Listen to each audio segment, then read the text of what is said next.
Coach Teresa Ford here, and this is the Guiding You Home podcast. This is a thought-provoking and often humorous approach to moving you closer to the only one who can genuinely help you live a life of abundance and prosperity. Sound good? Yeah, it's you that needs to go within so you can sit in the driver's seat of your life, co-creating with God. So make room for more light and knowledge. As you continue to listen, you will discover elements of how to lead with your inner light, how to act on your specific promptings, and how to follow your spiritual intuition so you can fulfill the measure of your creation. Thanks for being here, and let's dive in.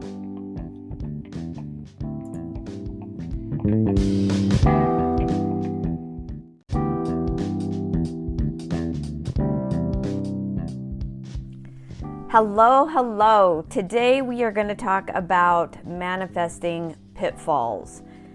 You know, we really want to have the things we want because we feel it's going to improve our lives. It's going to help us feel better.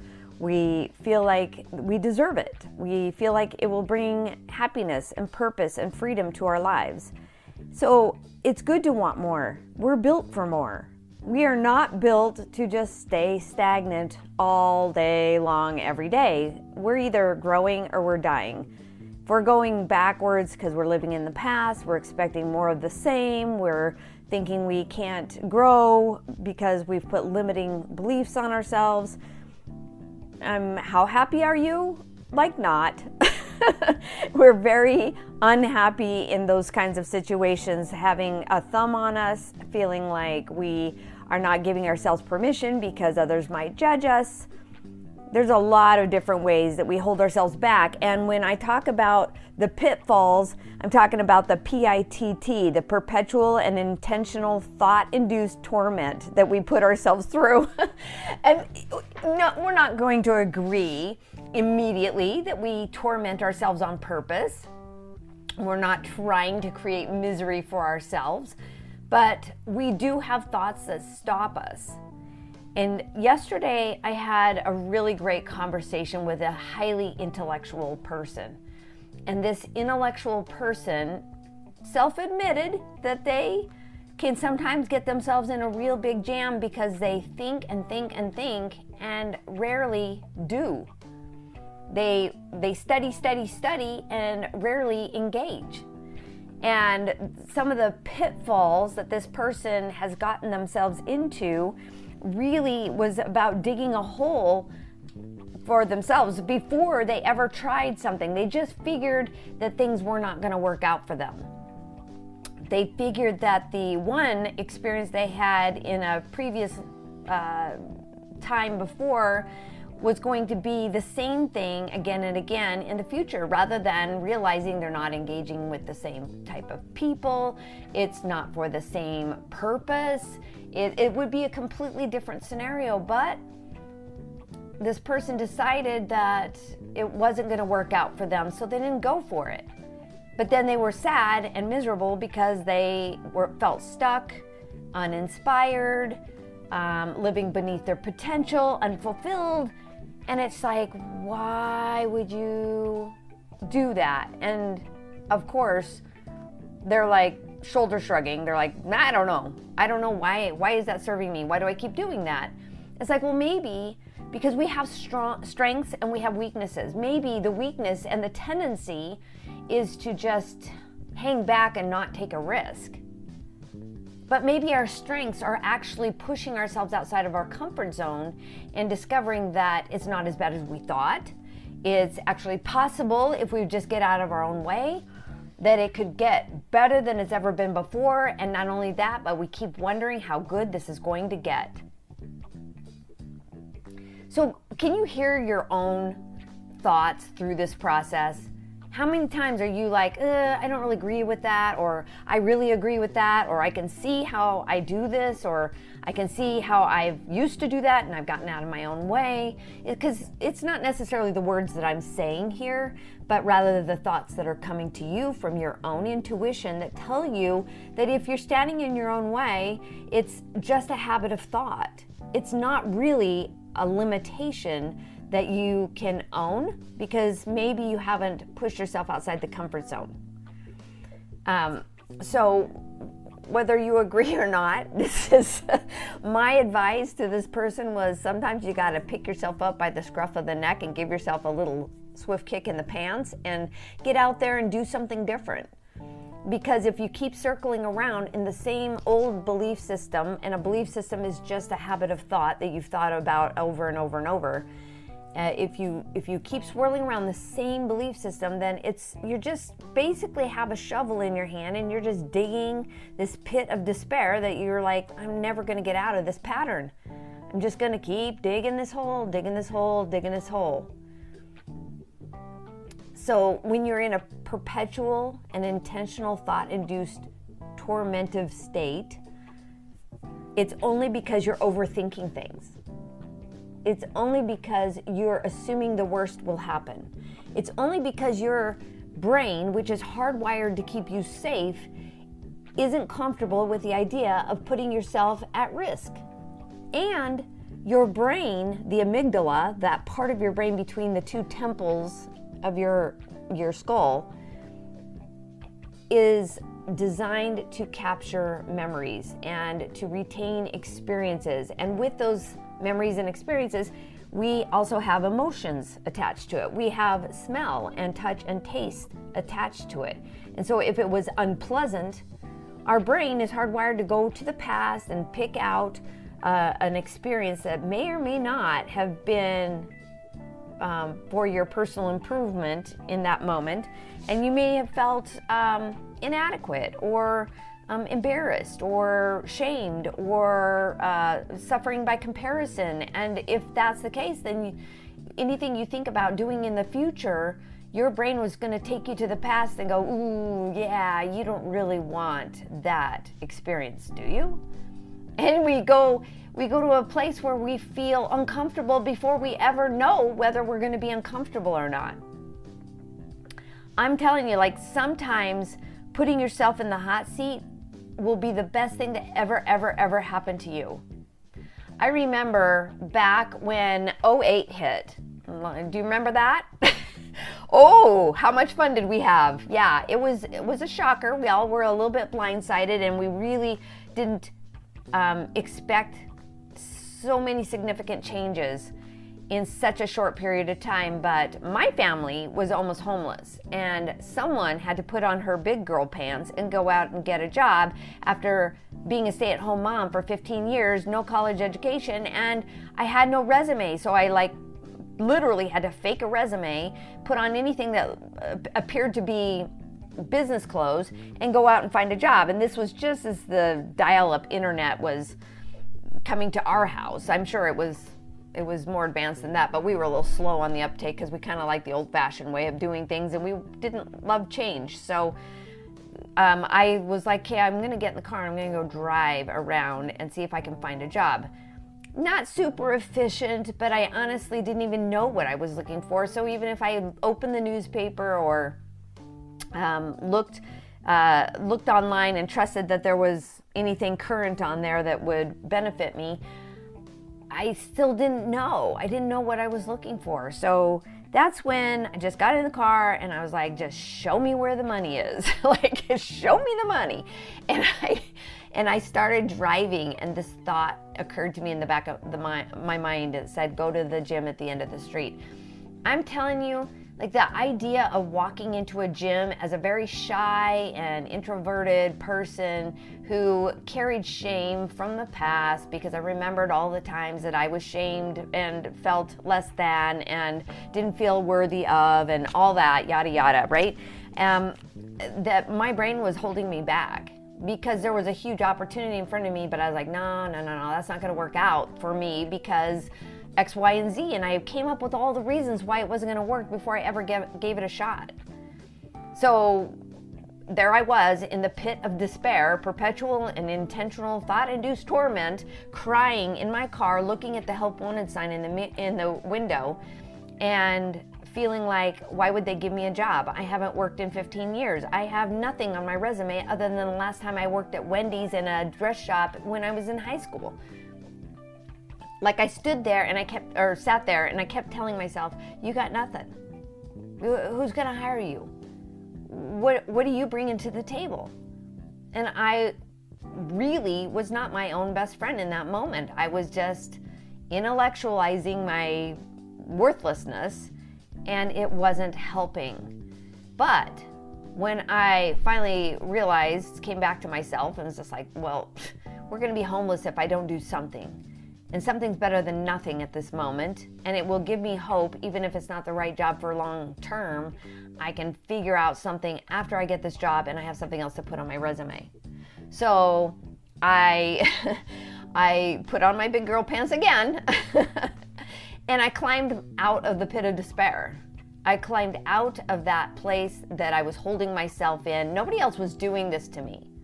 You understand? Like I was my own free agent in that moment, and I had to do something different. So I stopped digging a hole for myself, and I climbed out. I grabbed my fake resume, dried my eyes, and I marched in to the gym thinking all you have to do is find somebody in charge. And when I found somebody in charge, I locked eyes with them, and I handed my resume to them and said, I just need to speak to the manager. I'm here to apply for the job. I didn't even know what the job was. It just said help wanted on the sign. It didn't say what was wanted. And she basically asked me if I had ever handled money. And I said, I've paid my kids an allowance.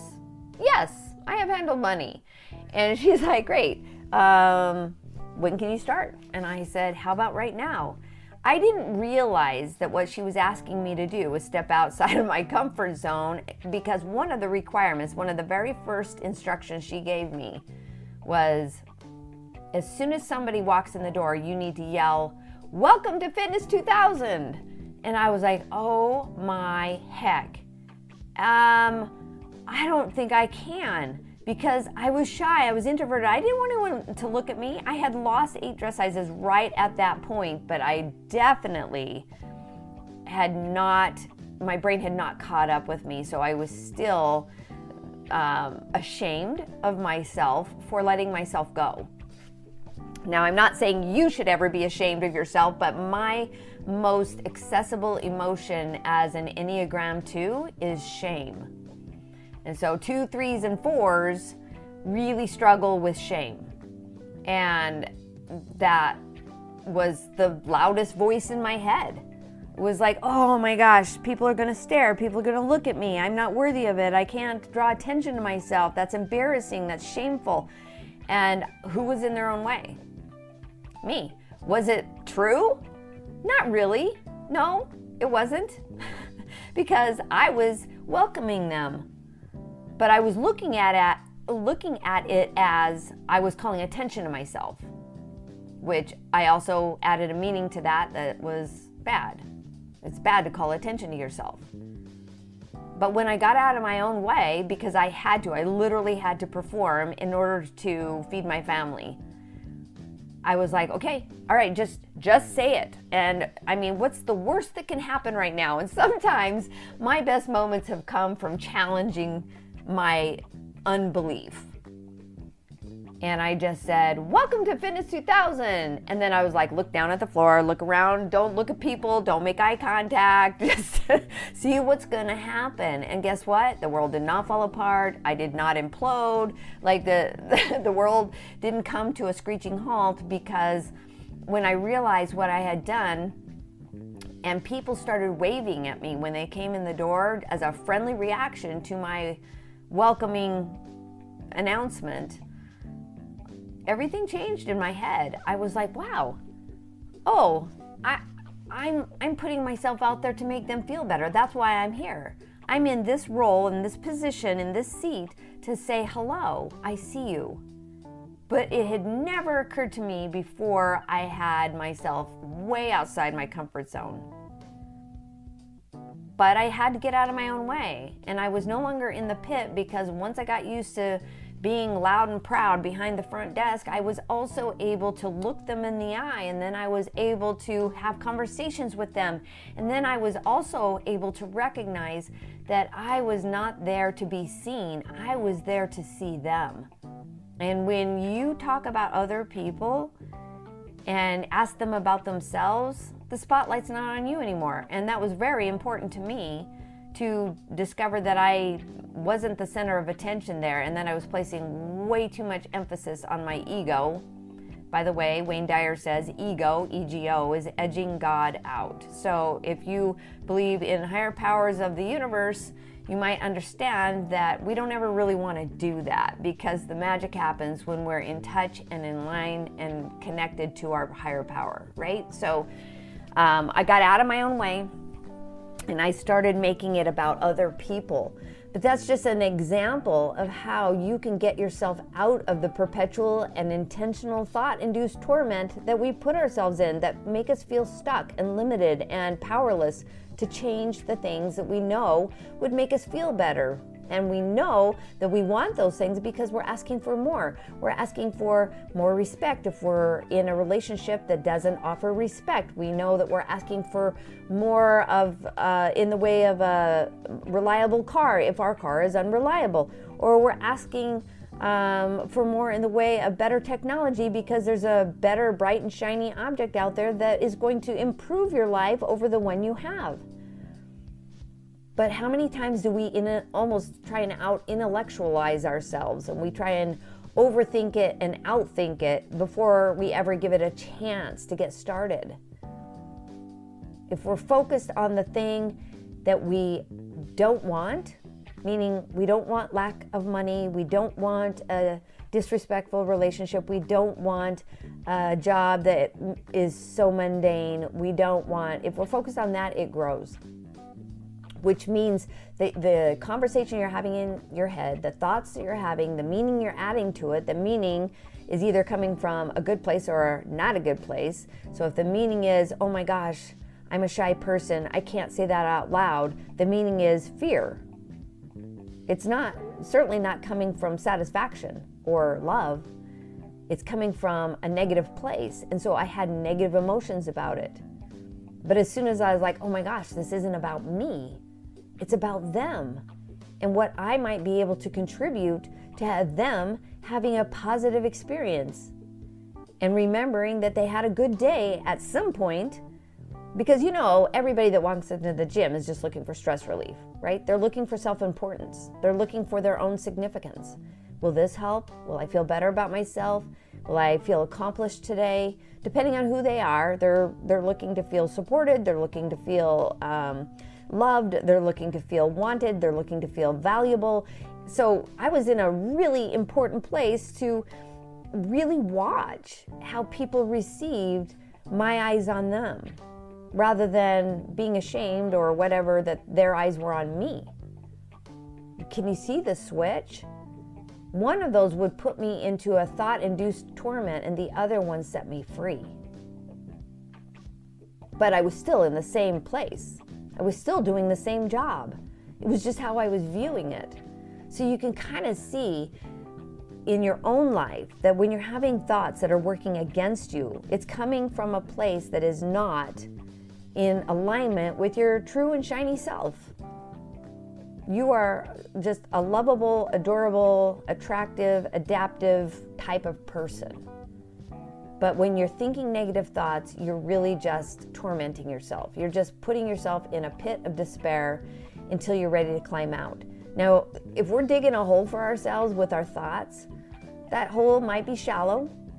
But if we've been at it for a long time, and some of us have, some of us were born into a family that they were just hard-working hole diggers.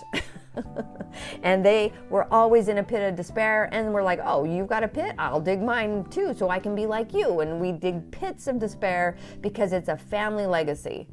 If you've been at it for a long time, your hole might be a little bit deeper than most.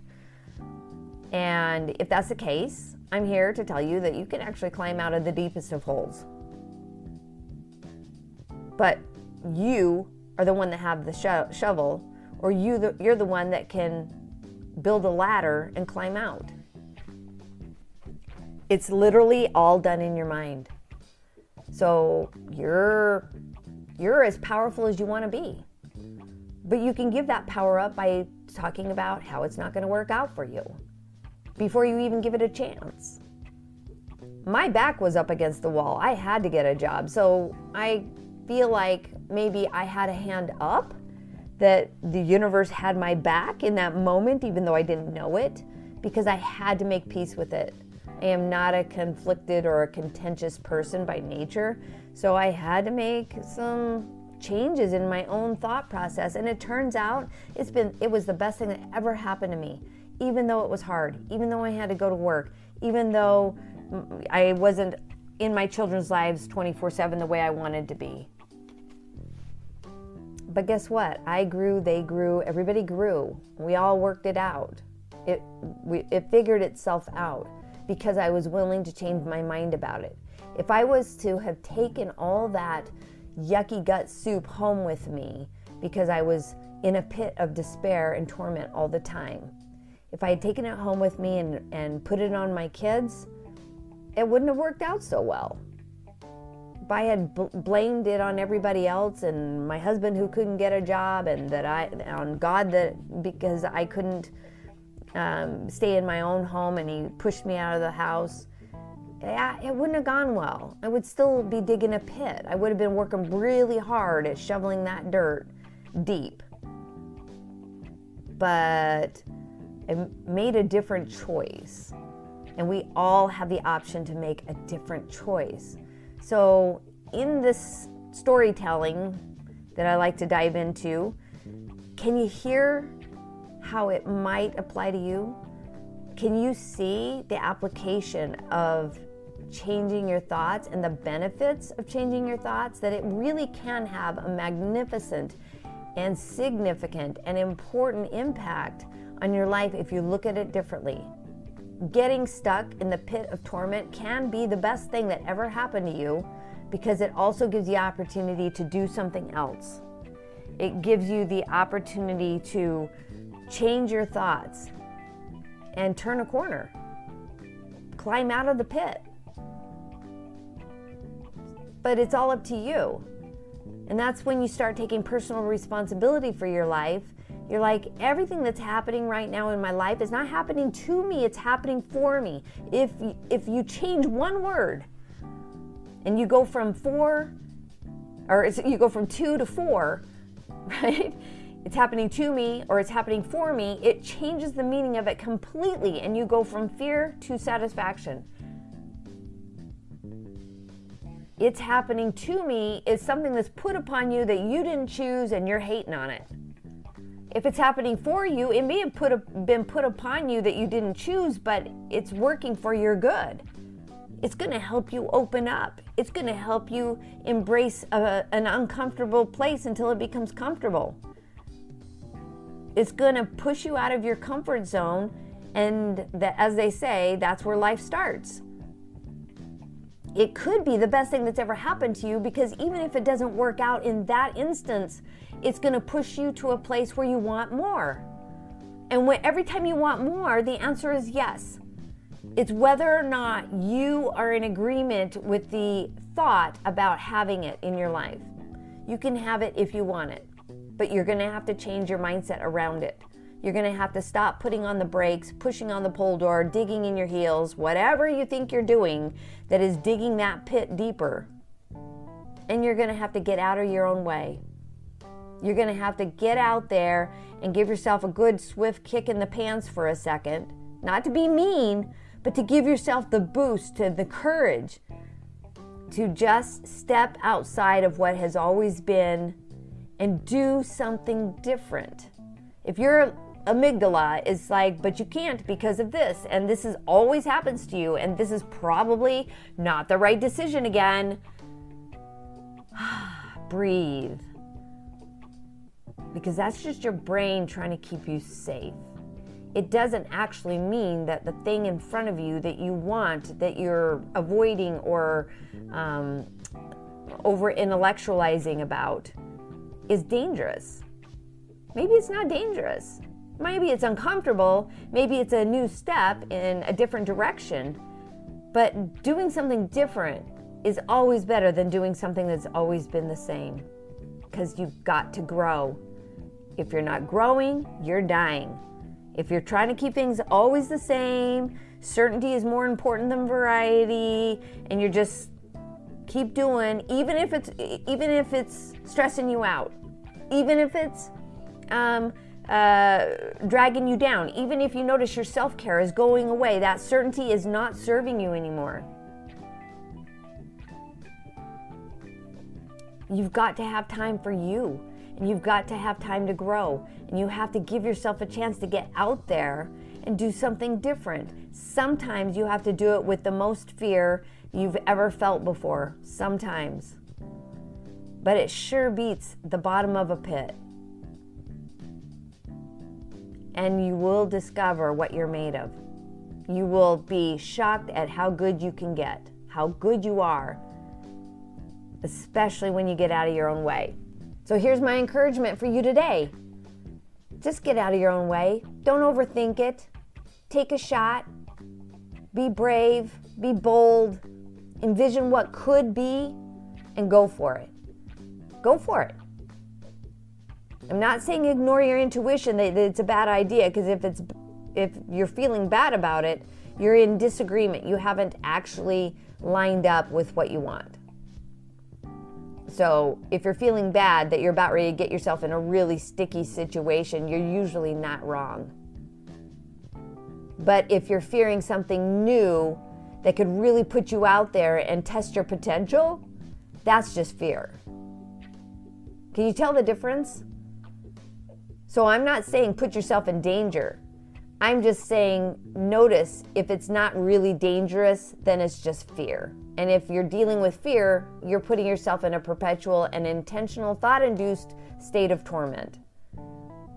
So fear is something to be overcome. And you overcome it with the enthusiasm, optimism, excitement of what can be.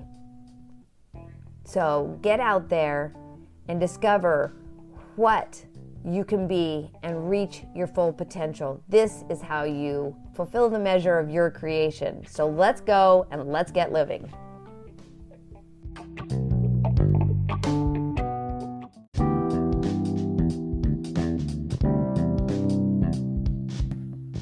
Thanks for listening. I invite you to leave your feedback and share your aha moments as you listen to this podcast. Also, you can access more information or any of the programs, courses, or worksheets that I've mentioned on these episodes on my website at teresaford.life. Or what I would really love is for you to connect with me on Instagram at teresaford.coaching and on Facebook at Coaching with Teresa Ford, so I can give you more interesting insights and further coaching to help you fulfill the measure of your creation.